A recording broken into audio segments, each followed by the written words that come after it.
Hi, I'm Mike, and you're watching Spiritual Combat.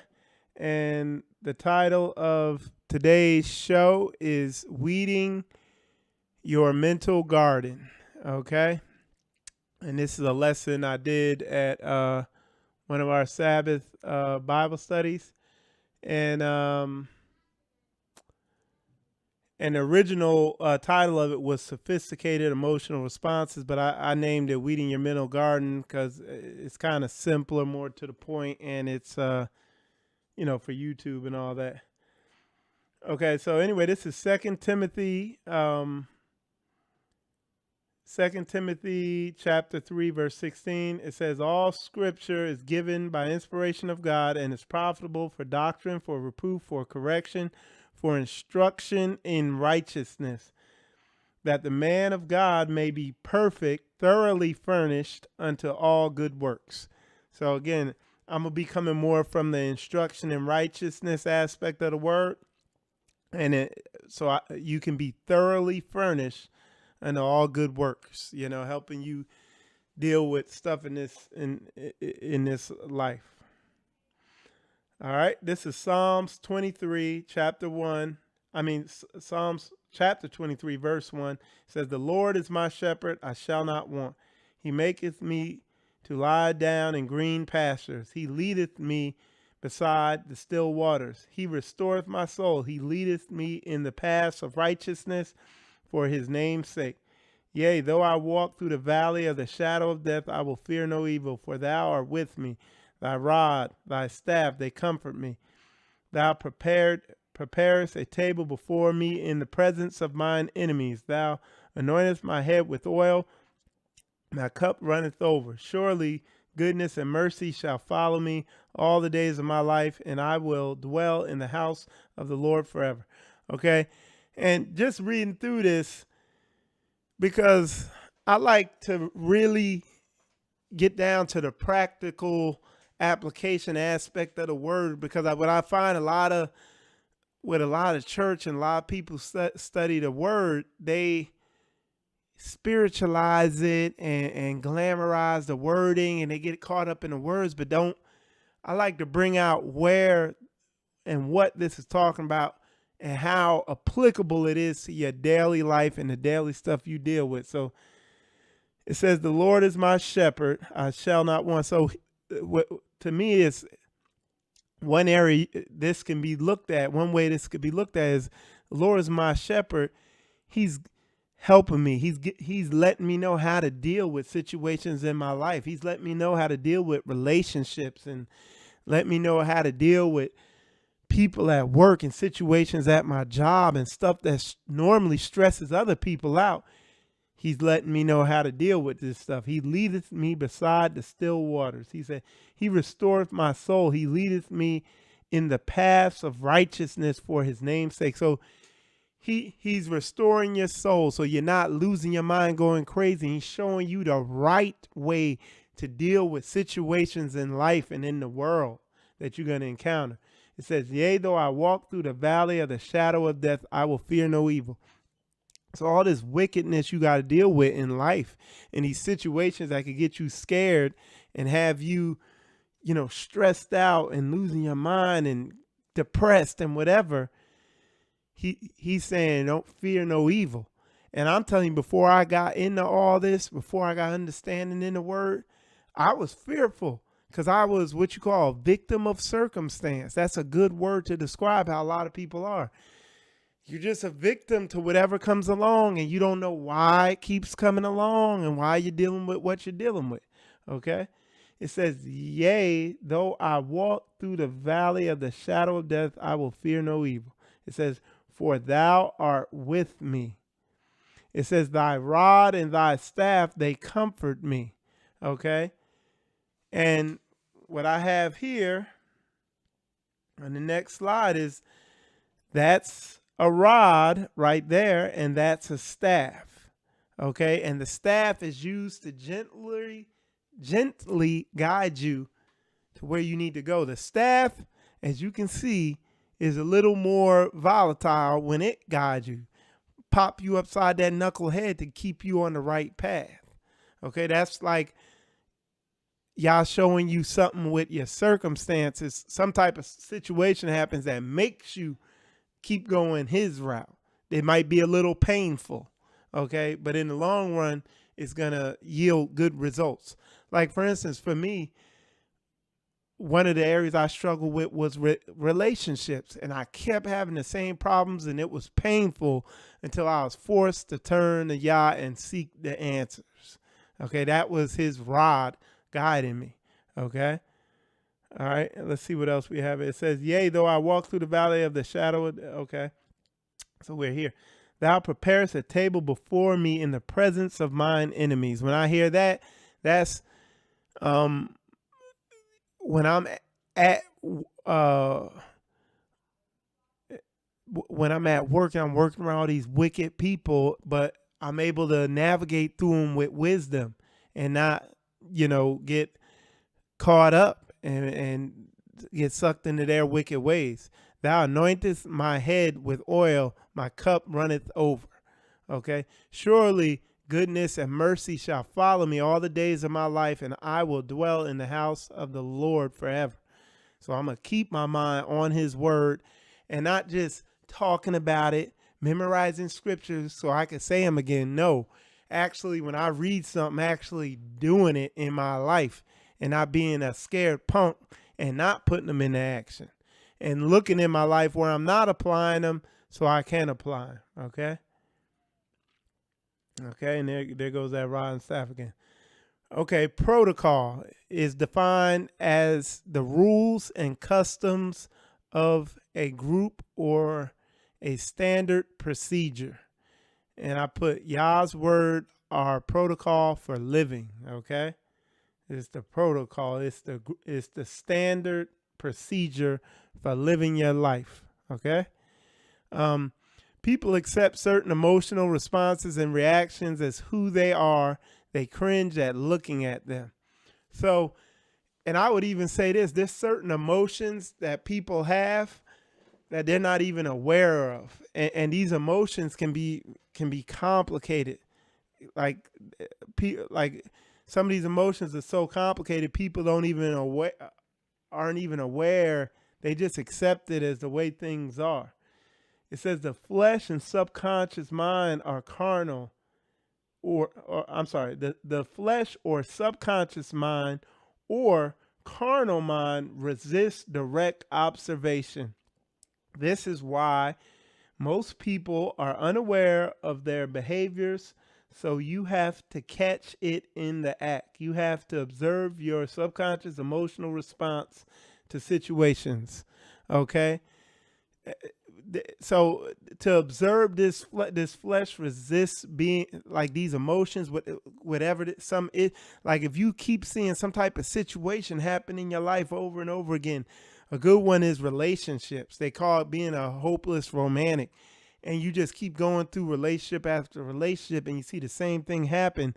There's something you're missing, that subconscious that you're doing that you're unaware of, and you have to look at it to begin to notice it. But the tricky thing is, well, how do I even look at it? You see, that's the tricky part. You see what I'm saying? And that's what we're going to hit on that a little bit in this lesson. And if you have questions about that, hit me up in comments, because it can be complicated. But it resists being looked at. And the subconscious is very complicated. It can do any task you could consciously think of or come up with. It can learn it. I mean, that's how you drive and do all types of stuff. Subconscious controls all your heartbeat, blood pressure, all that stuff.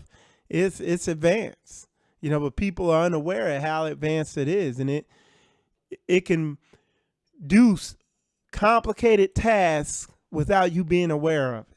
Okay. All right.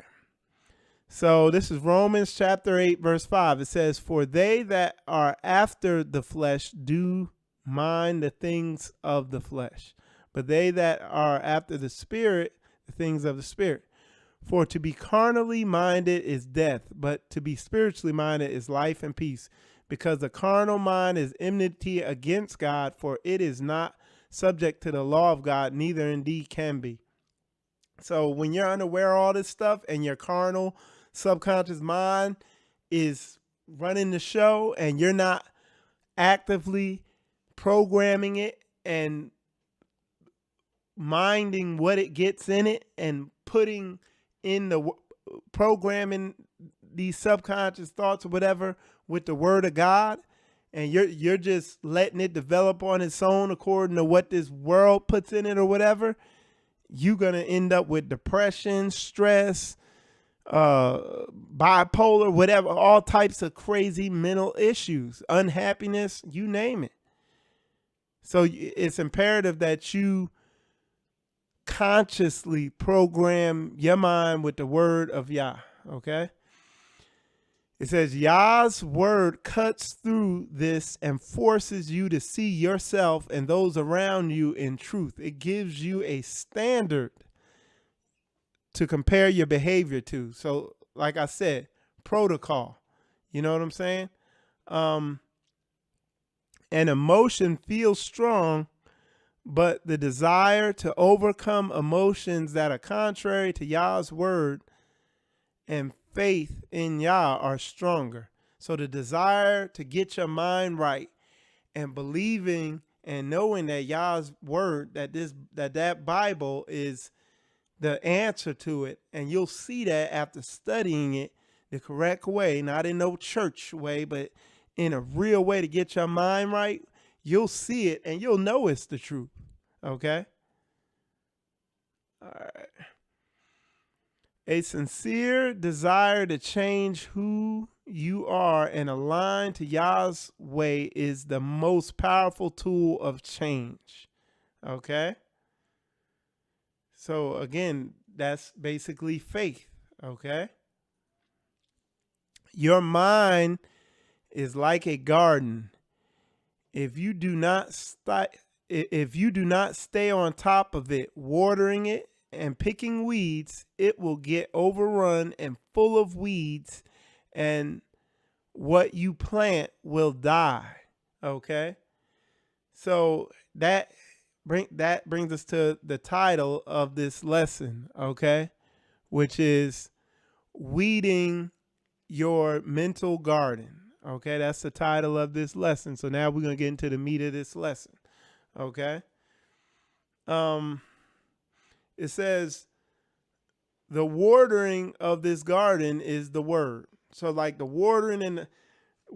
watering this garden is feeding what God put there. Okay.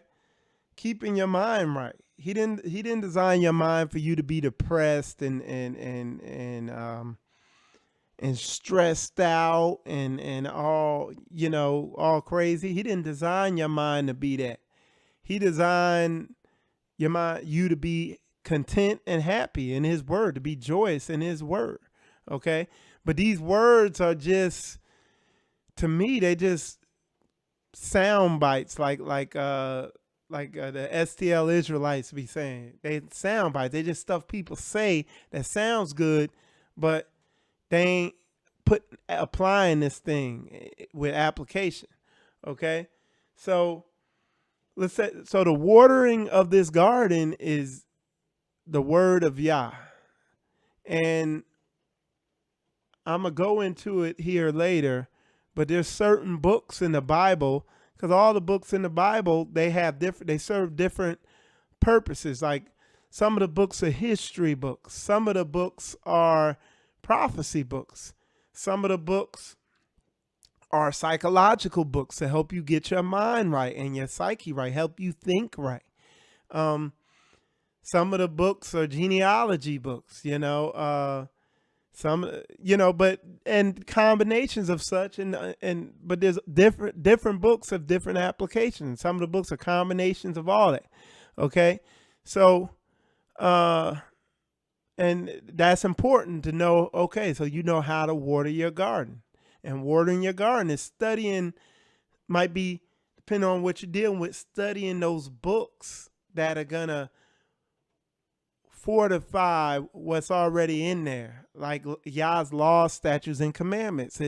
He tells you, hey, stay away from this. Don't do this, because you end up messing your mind up or messing your life up if you do this.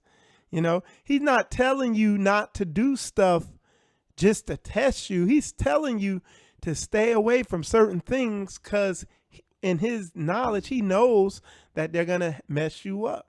They're going to hurt you, either physically or mentally, you know? All right.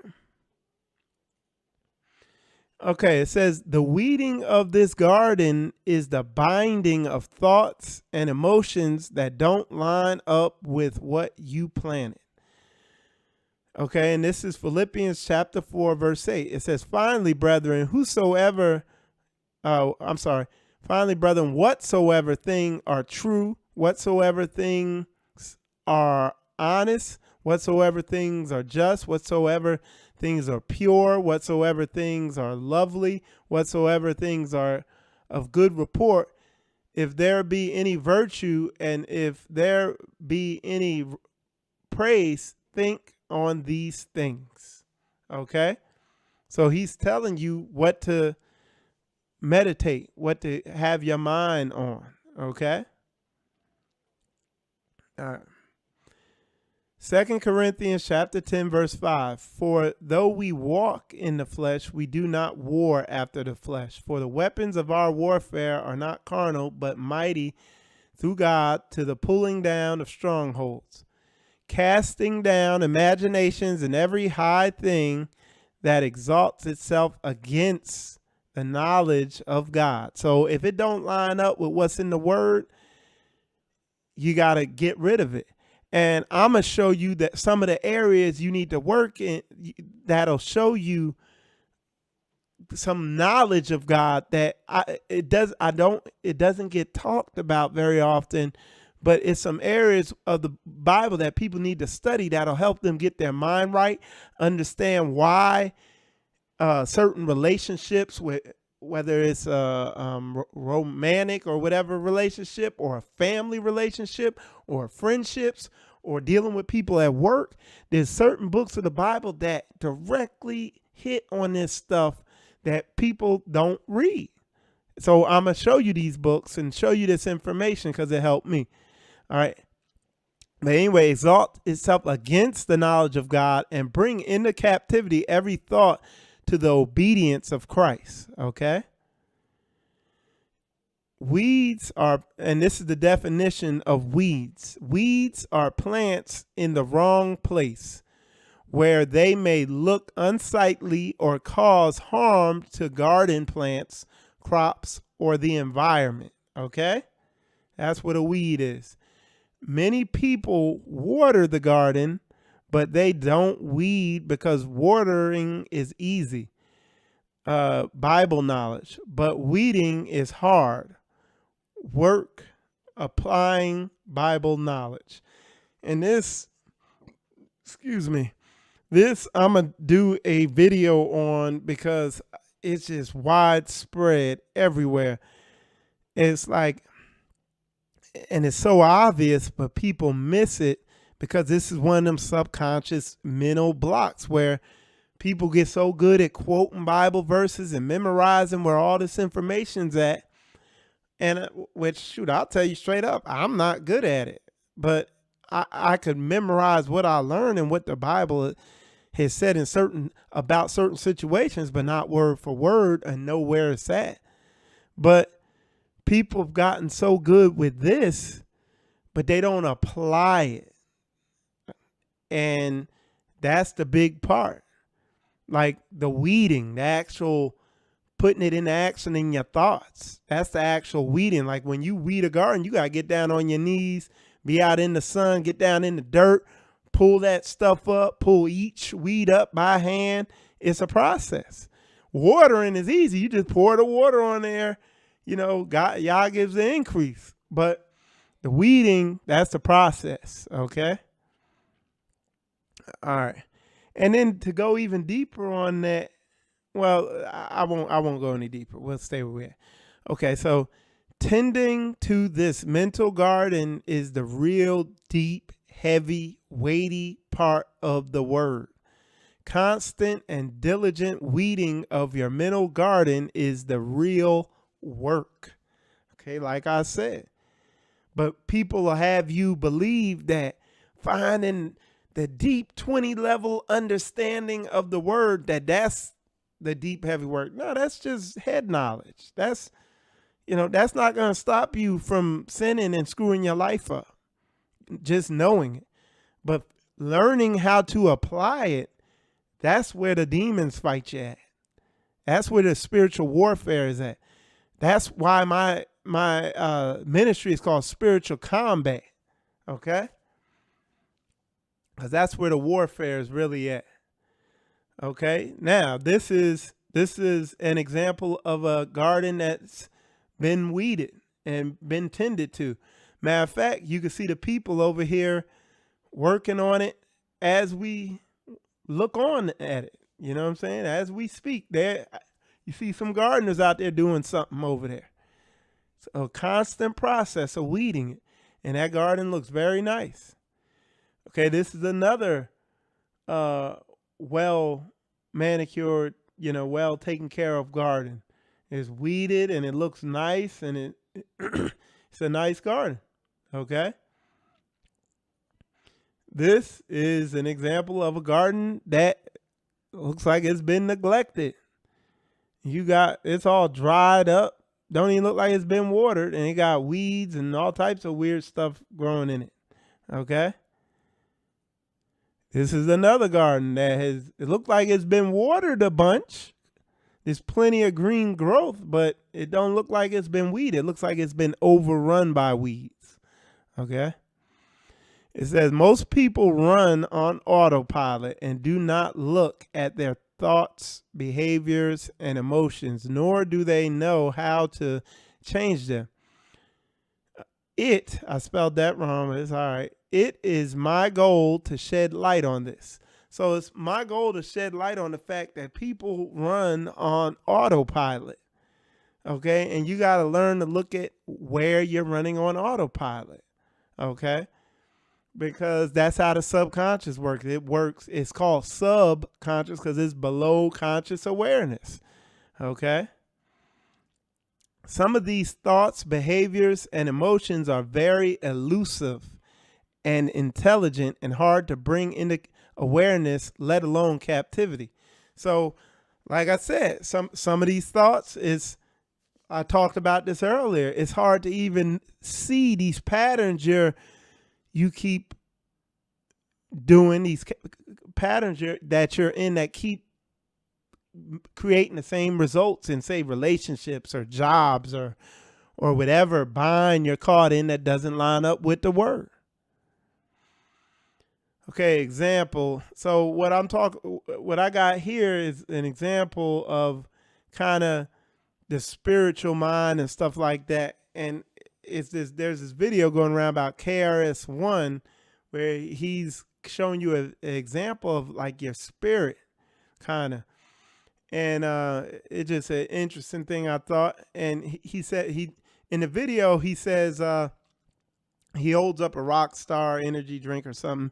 And he says, say this word in your mind. Don't say it out loud. Say it in your mind. Okay? Say it to yourself silently. And he tells you to do that, and you do it. And he says, now you just said that word. And he said, there was no air to carry that sound wave for you to hear it. And your eardrum did not vibrate because of that sound wave to hear it, but yet you heard it. And there were no vocal cords to say it, but yet you said it and something heard it. And he's just showing you, the spirit part of your mind. And it's kind of interesting.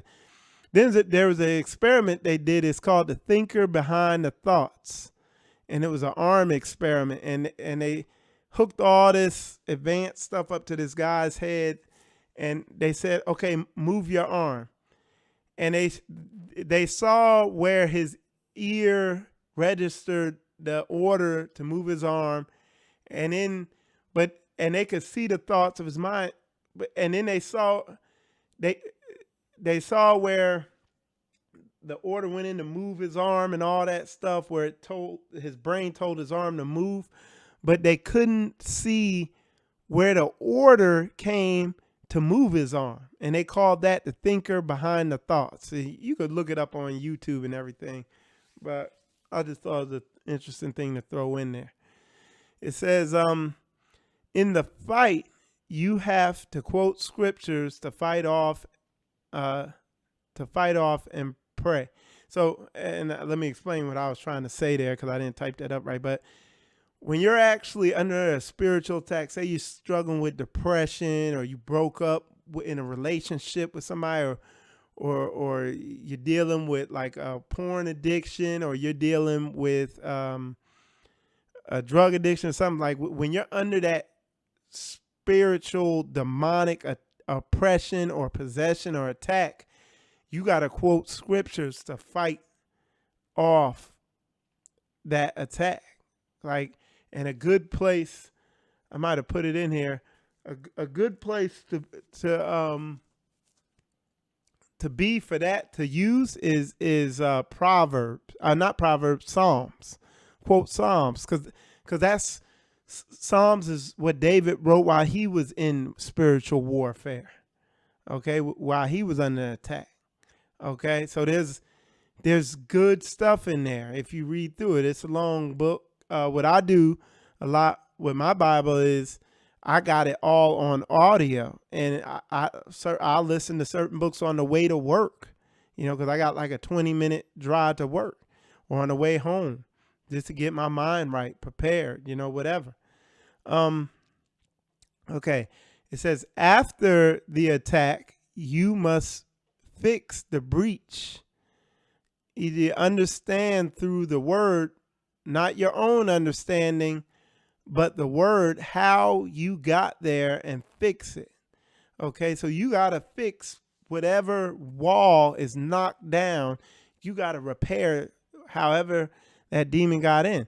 A good area to, some good books to read about that, of how you messed up and where these patterns are you keep repeating that are screwing you up, is Proverbs and Sirach, or Ecclesiasticus, not Ecclesiastes in the Old Testament, but in the Apocrypha, which are the books that were originally included in the King James Bible originally when they made it.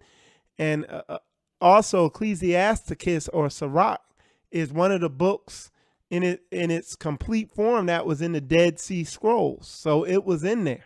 Okay. It's a valid book, but the Proverbs is, like I said, it's Proverbs of wisdom about dealing with in life, about in any Proverbs and Sirach or Ecclesiasticus, those books, any situation in life they touch on, anything, as from work to relationships to dealing with family to dealing with friends, just to general dealing in life, how to live life. It hits on everything in detail.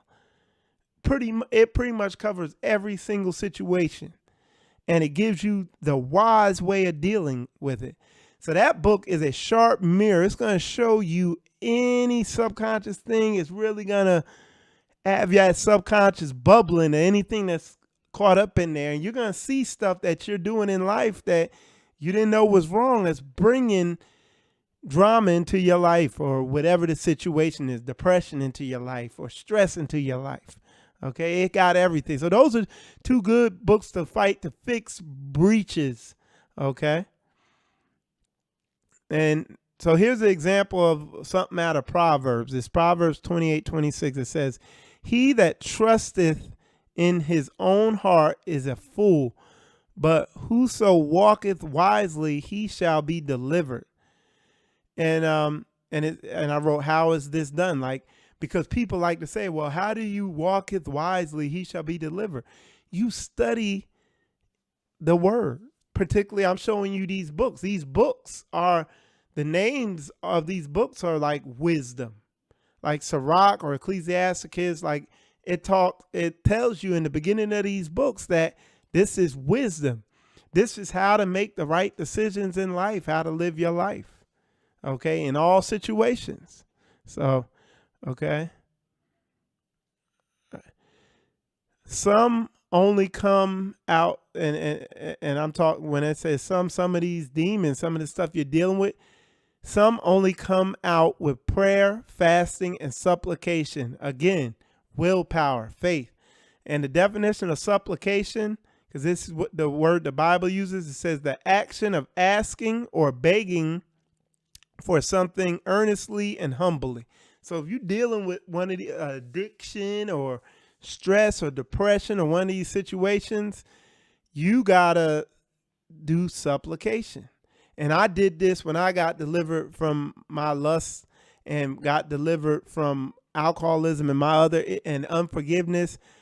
I didn't even know this, but I did it just because it was in my heart.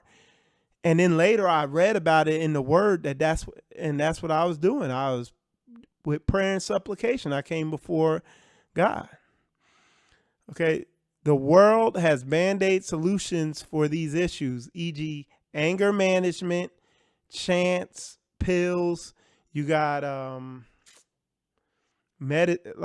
Buddhism, Hinduism, all these religions that I've been in, and I've practiced new age stuff, positive thinking and all this stuff. But again, like I said in the slide before this, some of this stuff, the only way it's going to come out is you got to pray and fast, and Yah has to remove the spirit off you. Because some of this stuff is you're demonically oppressed or possessed. Some of the stuff you've been inside of things, there's stuff you've done in your life that is given demons authority and permission to oppress or possess you in certain areas of your life. So some of these things will not come out with anything but seeking the Most High. So we got 1 John chapter 5, verse 19. It says, and we know that we are of God, and the whole world lieth in wickedness. So you get caught up in all these religions, you're just going to get deceived. And, you might pacify the demon temporarily, but you ain't going to get it out. You're going to keep struggling with that issue. Okay, Romans chapter 12, verse 2. And be not conformed to this world, but be ye transferred by the renewing of your mind, that ye may prove what is that good and acceptable and perfect will of God. Okay, so it says, be not conformed to this world. And that's a lot like sitting there. And this is a good time to go into another aspect of this. But is conform to this world is, okay, again, we're talking about that mental garden and weeding your mental garden. Well, how do those weeds get there? That's being aligned to this world. The media, society, family, all this works together to plant seeds, weed seeds in your garden. Okay, that's why you got to constantly be weeding that garden. But you also you can't be places where a whole bunch of them seeds is being thrown at you. Watching TV all the time. Like the TV, like we don't have any cable. The only TV we watch up in here is I got this thing where I can watch YouTube on my television. And I put messages on, Bible studies and Bible documentaries or just nature documentary and stuff like that. I try to stay away from all this worldly stuff because, like one of the elders in our group said, he said that he taught over in Africa for like 10 years, Africa and the Middle East. And then he came back over here and he told me, he said, Mike, the demonic energy here in America is off the charts. He's like, it's so high here. And it's like it's a constant war here just to be a man of the house in your family, the man over a family. You got to constantly be fighting to protect your wife and kids from all the demonic energy bombarding them. So it's a constant weeding process. They're always trying to plant these seeds in your head, so it's a process. Okay. All right. So, and it says, so be not conformed to this world. Okay, so that's what I was elaborating on. But be ye transformed by the renewing of your mind, that ye may prove what is that good and acceptable and perfect will of Yah. And the will of Yah is his word. So again, studying that word, studying, getting your mind right first, studying them books I showed you to see where you off at. You know, don't go studying a bunch of heavy doctrine. Then a word to you is gonna seem pointless. Get your mind right first. See how powerful it is to get your thoughts right. Because if you know all this deep Bible doctrine, but the stress and depression and lust is so heavy on your mind that you can't even concentrate to study this doctrinal stuff and Bible history, it's pointless, you know? Okay, so it says, all right. So for some reason it's locked up, but we gonna get it. Hold on.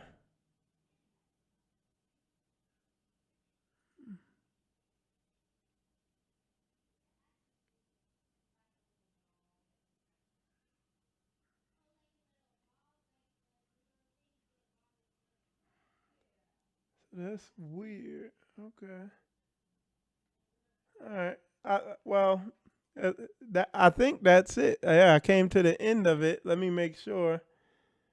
But yeah, that's good. So yeah, we got through that good. But yeah, so, and like I said, let me show you those. Well, I have something. I got an outline of went on some website, and I got an outline of some of the chapters in the book of Sirach, just to show you what I'm talking about. Okay, you can see the names of some of these books. Well, the contents of some of the books. So, and there's a lot of them. So we'll kind of go through it a little bit. Duty toward God. It talks about humility, friendship, false and true, precepts for everyday living, choice of friends, concerning rulers, the sin of pride. So concerning rule talks about how to deal with. I don't know if that particular one does, but it just gives you advice on how to deal with supervisors. You know, it got heavy stuff on it. Caution regarding associates, care in choosing friends, silence and speech against loose talk, self-control, tests in life, you know, concerning foods, temperance and drinking wine. So every aspect, you know, and it goes on and on. You got like 51 chapters in here. Anger and vengeance. You know, it talks about everything. So these, like I said, these are good books to study. And then you got Proverbs, same thing, same stuff. And it just, you study those books and you're going to get a different mindset in how you deal with your life. You're going to see, you know, big changes. But anyway, I hope this video was informative and help you. And you're watching Spiritual Combat, and have a nice day.